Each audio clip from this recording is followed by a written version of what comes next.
हरे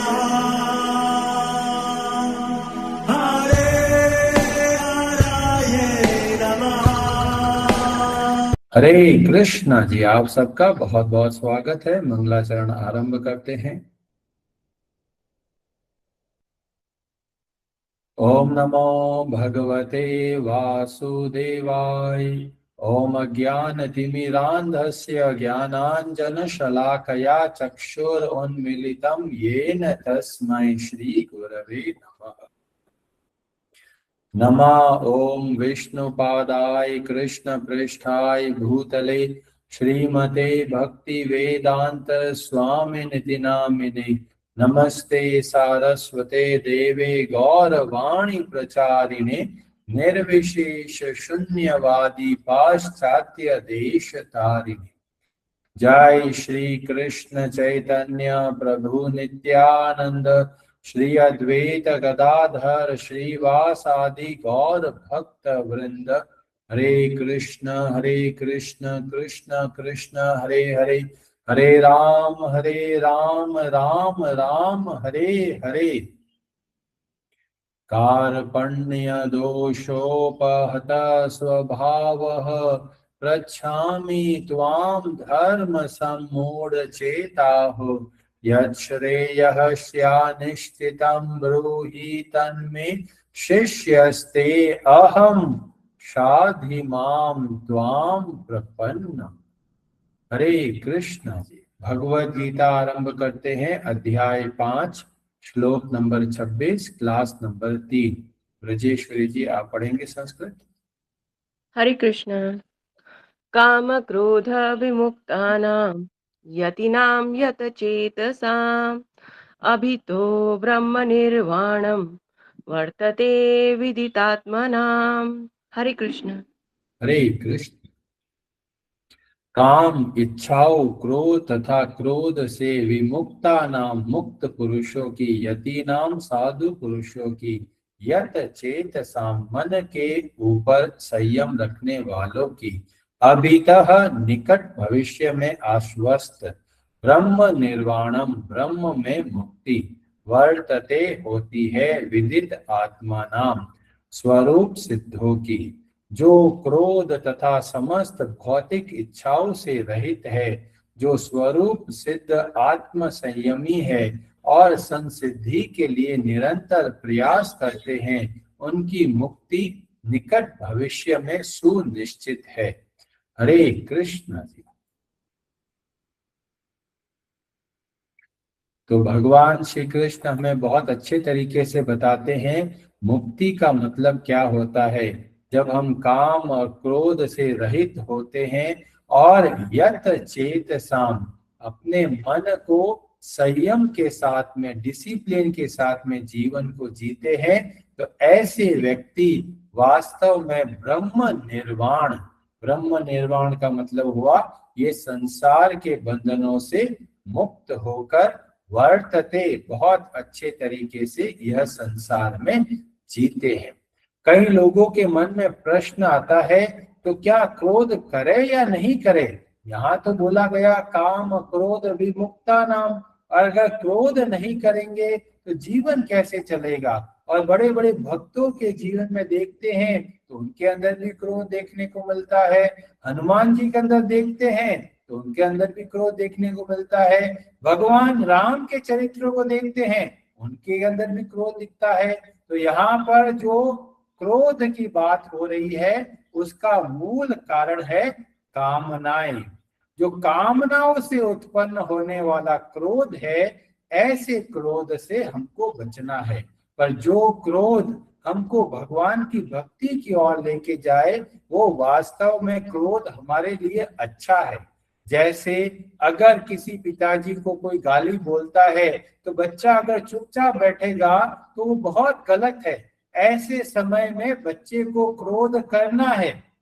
अगर वो क्रोध नहीं करेगा तो अपने माता के पिता के प्रति जो कृतज्ञता का भाव है वह नहीं आएगा। और ऐसे ही हमारे आचार्यों ने भी बहुत समय समय पर क्रोध व्यक्त किया है। जब खासकर अद्वैतवाद का वर्णन आता है तो हमारे आचार्यों ने बहुत कठोरता से वापस जवाब दिया। क्यों कठोरता से जवाब दिया? क्योंकि जो अद्वैतवाद के माध्यम से जो भगवान को निराकार बोलना चाहते हैं वो वास्तव में भगवान के प्रति बहुत बड़ा अपमान करते हैं। और भक्त ये कैसे सहन कर सकते हैं कि कोई व्यक्ति भगवान का अपमान करे? और इसीलिए भक्त लोग समय समय पर क्रोध बताते हैं और हमको भी ट्रेनिंग मिलता है कैसे क्रोध को हमें अपनाना है और कैसे क्रोध को हमको छोड़ना है।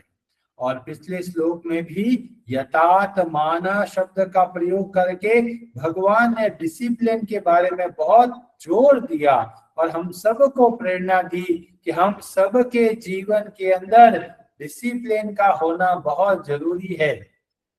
और उसी बात को यहाँ पर बोला गया यत चेत साम। यत चेत साम मतलब जिनका चित्त, जिनका चेतना, जिनका मन कैसा है? संयमित है, नियमित है और डिसिप्लिन के साथ में जीवन को जीते हैं। बहुत सारे लोग मिलेंगे जो बोलेंगे हमें तो राधा भाव चाहिए, या हमारे अंदर तो गोपी का भाव है, या बोलेंगे हमारे अंदर तो सखी का भाव है। परंतु अगर डिसिप्लिन जीवन में नहीं है तो वास्तव में हमको धोखा ही देगा। क्यों? हमारा जन्म न जाने कितने जन्मों से हम संसार में भटक रहे हैं और ये हमारा मन जो है हर जन्म में भटकता रहा एक आवारा घोड़े की तरह। इतने जन्मों से आवारापन होने की वजह से अब कई लोग बोलते जी हमें तो कोई नियम बनाने की जरूरत नहीं है। क्यों?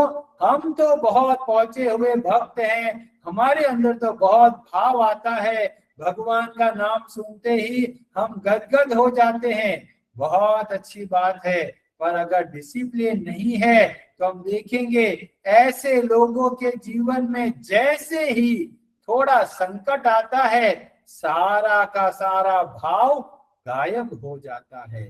और इसीलिए हम सबको ट्रेनिंग की आवश्यकता है और मनमाने तरीके से जीवन को जिएंगे तो हम वास्तव में ट्रेनिंग नहीं ले पाएंगे। ट्रेनिंग चाहिए तो डिसिप्लिन का होना बहुत जरूरी है। जो लोग नियम नहीं बनाते वो वास्तव में आगे नहीं बढ़ पाते, वैसे के वैसे मन के दास बन के घूमते हैं। और मन के दास बन के कई लोग भक्ति भी करते हैं पर ऐसी भक्ति से वो लोग आगे नहीं बढ़ पाते। कई लोग बोलते हैं कि हम तो सीधा, हमारा तो बहुत उच्च कोटि का भाव है और हमको कोई नियम बनाने की जरूरत नहीं है, कोई जप करने का जरूरत नहीं है। जब हमारा मन होता है तब हम कीर्तन करते हैं, जब हमको टाइम मिलता है तब हम कीर्तन करते हैं। ऐसे व्यक्ति वास्तव में अनट्रेन्ड माइंड के साथ में जीते हैं और इसीलिए वो आगे नहीं बढ़ पाते। जैसे हम लोग देखते हैं कि कोई व्यक्ति होता है, एक बार टीवी देखता है तो वहां पे पिक्चर में देखते देखते देखता है कि जो हीरो होता है वो हर थोड़ी देर बाद में मुंह के अंदर ये हाथ मुंह के पास लेके जाता है और जो दांत है उसको खाता है। अभी वो देख लेता है और धीमे धीमे वो भी ऐसा करने लग जाता है और थोड़े दिनों के बाद में पता चलता है अरे इतनी भयंकर आदत लग गई, कुछ भी बात होती है तो पहले हाथ मुंह में चला जाता है। कई लोग तो नाक के आसपास ही हाथ घुमाते रहते हैं, कई लोग तो नाक के अंदर हाथ घुमाते घुमाते लोगों के सामने कैसे व्यक्ति है। कई लोग कानों में हाथ लगाते हैं और खासकर कई लोगों के बाल बड़े हो जाते हैं तो एक हाथ तो बालों के ऊपर ही रहता है। क्यों? ये सब का सब अनट्रेन्ड कैरेक्टर के लोग हैं जिनको पता ही नहीं चलता कि वो क्या कर रहे हैं और क्यों कर रहे हैं। कई लोगों को बोला जाए भी भगवान के नामों का जप कीजिए तो बोलते जी टाइम नहीं है। अरे 24 घंटे दिए और उसके बाद में बोलते हो टाइम नहीं है, कहाँ जा रहा है टाइम? और पता करते हैं तो इतना सारा फालतू कार्य में समय को बर्बाद कर देते हैं, और जब सही चीज करने का समय आया तो उस समय बोलते जी टाइम नहीं है। तो अगर हम टाइम को सही तरीके से मैनेज नहीं करते तो इसका मतलब यह है कि हमारे जीवन के अंदर डिसिप्लिन कम है, और इसीलिए हमको डिसिप्लिन के साथ में जीवन को जीना है। हर एक कार्य जब करते हैं तो सोचना है उद्देश्य क्या है। कई लोग हमसे प्रश्न करते हैं, प्रभु जी अगर हम अपने जीवन में डिसिप्लिन लेके आ जाएंगे तो हमारे अंदर और रोबोट के अंदर अंतर क्या रहा? रोबोट को भी वैसे ही काम करता है, बटन दबाया ये कार्य किया, बटन दबाया वो कार्य किया। अगर मनुष्य भी ऐसा करेगा तो अंतर क्या रहेगा? मनुष्य भी सोचेगा भी हमने नियम बनाया है, सुबह तभी उठेंगे तभी सोएंगे, ऐसा खाएंगे ऐसा करेंगे, तो हमारा जीवन तो रोबोट बन जाएगा। बहुत बड़ा अंतर है एक रोबोट में और एक मनुष्य में। और अंतर क्या है? अंतर है जीवन का उद्देश्य। रोबोट को नहीं पता कि उसके जीवन का उद्देश्य क्या है, पर मनुष्यों को पता होना चाहिए कि जीवन का उद्देश्य क्या है और कैसे हम उद्देश्य की ओर, कैसे हम अपने गोल की ओर आगे बढ़ते हैं। और इसीलिए नियम बनाने से पहले हमको सोचना है इस नियम का उद्देश्य क्या है, ये नियम क्यों बनाया जा रहा है, और ये नियम करने से मुझको क्या फायदा होगा, और सोच विचार कर हमको नियम बनाना है। पर फिर भी हम लोग देखते हैं लोग मन माने तरीके से जीवन को जीते हैं, चाहे जिसको भी गुरु बोलते हैं, चाहे मन के हिसाब से किसी को भी देवता की पूजा करते हैं, और पूछते जी आप इनकी पूजा क्यों कर रहे हो, तो बोलते जी हमको तो अच्छा लगता है, हमारा तो व्यापार अच्छा चलता है, हमारी तो बीमारी दूर हो जाती है और इसलिए हम उनकी पूजा करते हैं। परंतु अगर किसी की पूजा करनी है, किसी को गुरु मानना है, तो तस्मात् शास्त्र प्रमाणम, शास्त्र के आधार पर निर्णय लेना है और अपने मन माने तरीके से भक्ति नहीं करना है। मन माने तरीके से भक्ति करते हैं तो वास्तव में उपद्रव है, वास्तव में डिस्टर्बेंस है। क्यों? क्योंकि उनको लगेगा कि हम तो बहुत भक्ति करते हैं, पर पता चला फाउंडेशन पूरा का पूरा गायब है। और फाउंडेशन नहीं होगा तो पहले ही तूफान में पूरी की पूरी बिल्डिंग बह जाएगी। जितना भी भक्ति का भाव है वो तुरंत चला जाता है। और इसीलिए श्री चैतन्य महाप्रभु सनातन गोस्वामी को शिक्षा देते हुए बोलते हैं कि हमें ये कैसे भाव मिलेगा। बहुत सारे जो लोग बोलते हैं हमको तो राधा जी का भाव चाहिए, तो श्री चैतन्य महाप्रभु जो साक्षात भगवान श्री कृष्ण है और राधा जी का भाव लेके आए। अब राधा जी क्या बताती है, किस तरीके से हमको भावों को ग्रहण करना है, तो श्री चैतन्य महाप्रभु चैतन्य चरितामृत के मध्य लीला के अध्याय 23 और श्लोक नंबर 14 और 15 में 9 स्टेप बताते हैं कि किस तरीके से हमको वास्तव में भाव या फिर प्रेम की प्राप्ति होती है। कई लोग बोलते हैं हमारे मन में तो बहुत प्रेम का भाव है, वो वास्तव में प्रेम नहीं है, वो प्रेम के नाम पर थोड़ा सा छाया है। वो भगवान देते हैं हमको प्रेरणा देने के लिए। तो हमको क्या करना है, तो चैतन्य महाप्रभु बोलते हैं श्रद्धा के भाव के साथ में साधु संग करना, और जैसे भक्त बताए उसके हिसाब से भजन क्रिया करना। और ये जो भजन क्रिया होती है इसके अंदर डिसिप्लिन का होना बहुत जरूरी है। हर रोज हमको नियम करना है। कौन से नियम करना है? जो हमको भगवान की भक्ति की ओर बढ़ाए।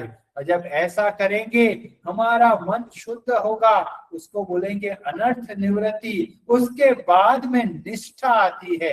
निष्ठा का मतलब हमारा जीवन और अच्छे से दृढ़ निश्चय के साथ में, डिसिप्लिन के साथ में भक्ति के लिए कार्य करते हैं और उससे आगे चलते हैं। तो रुचि, आसक्ति और प्रेम ये सब का सब प्रकट होता है। और इसीलिए अगर जीवन के अंदर भाव चाहिए, प्रेम चाहिए, तो उसका भी आरंभ डिसिप्लिन के साथ में होता है। और जब इस तरीके से कार्य करते हैं तो भगवान श्री चैतन्य महाप्रभु बोलते हैं, प्रेम नः प्रादुर्भावे और भवेत् क्रमः।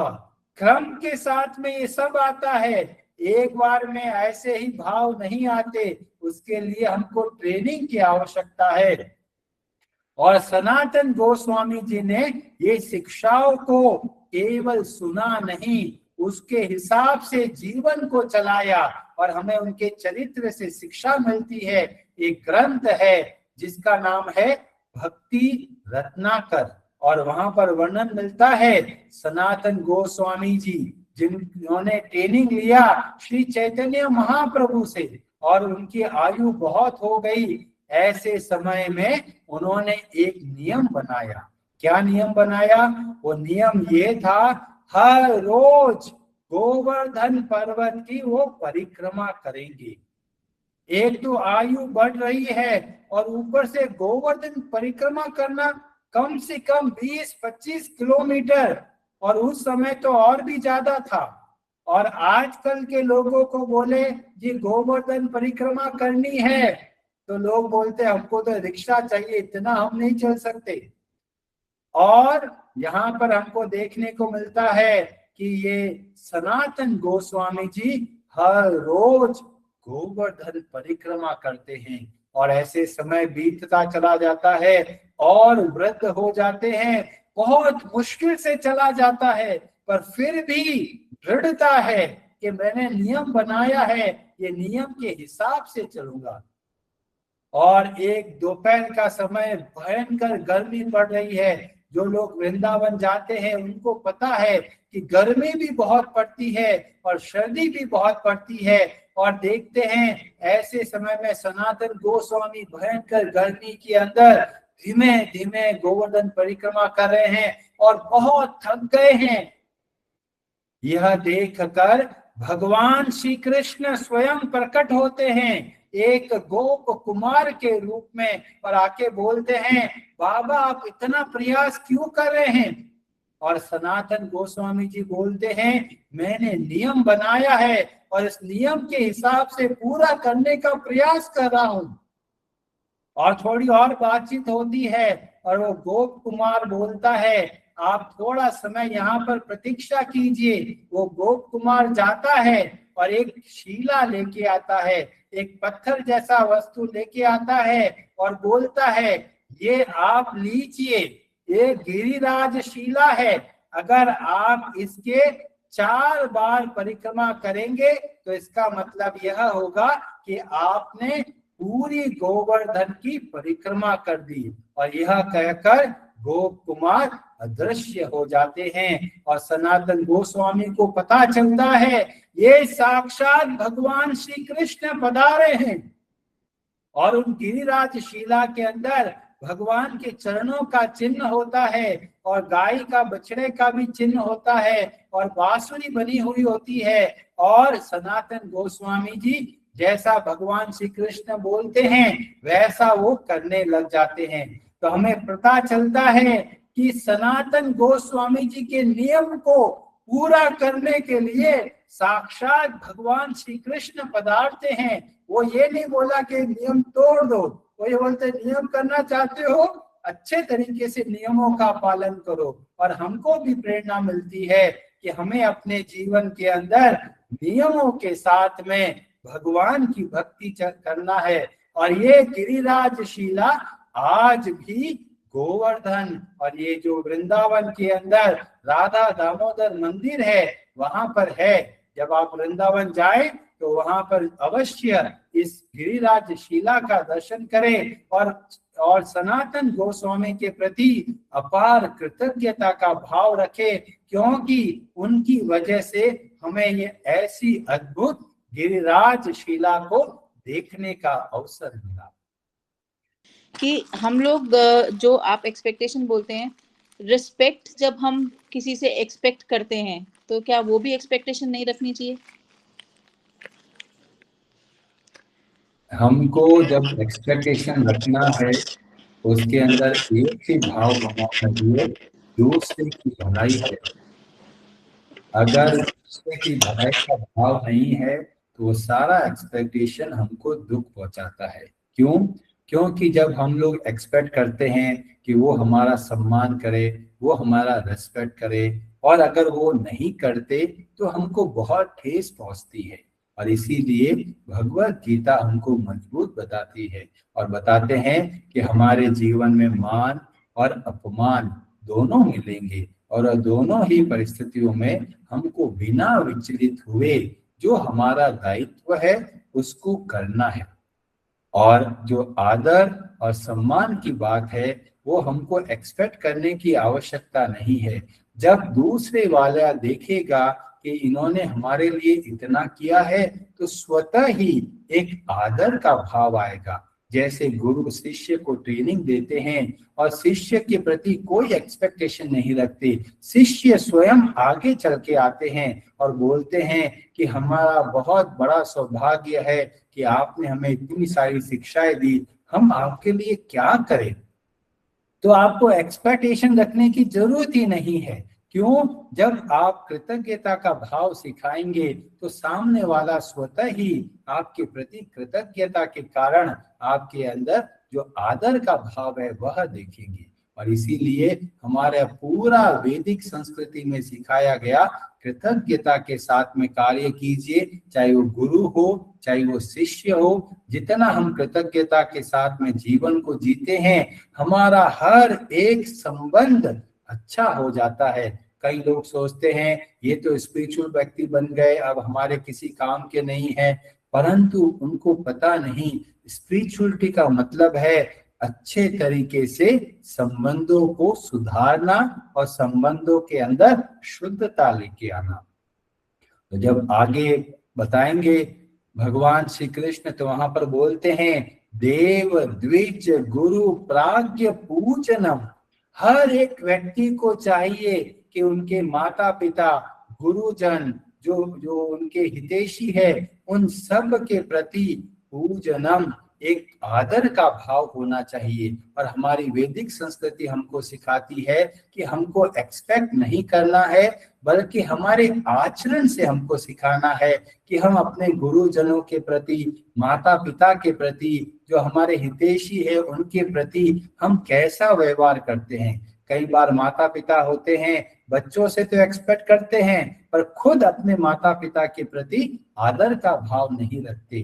तो अगर हम लोगों को सिखाना है कि आदर किस तरह से किया जाता है तो सबसे पहले हमको खुद को अपने चरित्र से ट्रेनिंग देना है लोगों को कि किस तरीके से हमें दूसरों को सम्मान देना है। श्री चैतन्य महाप्रभु भी सिखाते हैं अमानिना मान देना। कभी भी मान की एक्सपेक्टेशन नहीं रखना है और सदैव दूसरों को सम्मान देने का प्रयास करना है। तो इस तरीके से हम अपना जीवन बहुत ही आनंदमय बना सकते हैं। धन्यवाद प्रभु जी। हरे कृष्ण। हरे कृष्णा जी। अनुमाता जी आप कुछ कहना चाहते हैं? हरे कृष्णा प्रभु जी। हरे कृष्णा जी। आज हम नियम के बारे में बात कर रहे थे कि हम नियम बनाते हैं, और तो प्रभु जी जैसे आचार्य बहुत बड़े थे, हम उनसे कंपेयर नहीं कर सकते पर हम उनसे जो है वो सीख ले सकते हैं। लेकिन प्रभु जी कई बार हम परिवार में होते हैं और हम जो है वो कुछ नियम पालन करना चाहते हैं, जैसे कुछ भी है, जैसे कि पुरुषोत्तम मंथ में ही कुछ ले लेते हैं कि फास्टिंग का या फिर ऐसे, पर परिवार का जो दूसरे सदस्य है वो नहीं कर पाते। तो हम किस तरीके से मतलब अकेले चलें या फिर सबके साथ चलें, कैसे उस चीज को कर सकते हैं हम लोग? बहुत ही अच्छा प्रश्न है। ये कॉमन समस्या है परिवारों में। कुछ लोग तो बहुत अच्छे से भक्ति करते हैं, कुछ लोग भक्ति में अभी आगे नहीं बढ़े हैं। तो ऐसे समय में जो भक्ति में आगे बढ़ रहे हैं उनको ट्रेनिंग की आवश्यकता है। क्या ट्रेनिंग लेना है कि किस तरीके से जो पीछे रह गए उनको प्रेरणा देना है और उनको आगे बढ़ाना है और खुद भी आगे बढ़ना है। कई लोग होते हैं कि जी हमारे प्रभु जी तो आगे नहीं बढ़ते, चलो मैं भी आगे नहीं बढ़ती। ऐसा नहीं करना है, हमको आगे बढ़ना है। जो पीछे रह गए हैं उनको भी प्रेरणा देनी है, खींचातानी नहीं करना है। खींचातानी करेंगे तो जो रिश्ते हैं वो खराब हो जाते हैं, और कई लोगों को इसके बारे में पता नहीं चलता, और इसीलिए हम लोग देखते हैं परिवार के अंदर बहुत कलह होता है कि कुछ सदस्य तो रेडी हो गए हैं, कुछ सदस्य अभी भी बैठे हुए हैं। तो हमको उनकी भावनाओं को बिना ठेस पहुंचाए जितना हो सकता है उससे थोड़ा और आगे बढ़ाने के लिए प्रयास करना है, परंतु हमको नहीं रुकना है, हम आगे बढ़ते जाना है, क्योंकि हर एक बीज अलग अलग होता है। ऐसे ही हर एक व्यक्ति अपना स्वभाव लेके आया है, अपने संस्कार लेके आया है। पिछले इतने जन्मों के संस्कार की वजह से कई लोग फटाफट भक्ति में आगे बढ़ जाते हैं, कई लोगों को समय लगता है, परंतु ऐसे समय में हमको धैर्य की आवश्यकता है, उनका साथ छोड़ना नहीं है और अपन को रुकना नहीं है, अपने आगे बढ़ते रहना है, और उनके लिए जितना प्रयास होके उतना प्रयास हमको करना है। क्योंकि ये जो संबंध है ये हमने नहीं बनाया है, ये हमको मिला है, और ये संबंध मिला है इसके पीछे बहुत बड़ा उद्देश्य होता है, और इसीलिए यथासंभव संबंधों को निभाना चाहिए। पर अगर संबंध बहुत ही ज्यादा खराब हो गया है और आपकी भक्ति के अंदर आगे बढ़ने में तकलीफ हो रहा है, तो ऐसे संबंधों से हमको बाहर निकलना चाहिए। हरे हरे नमः।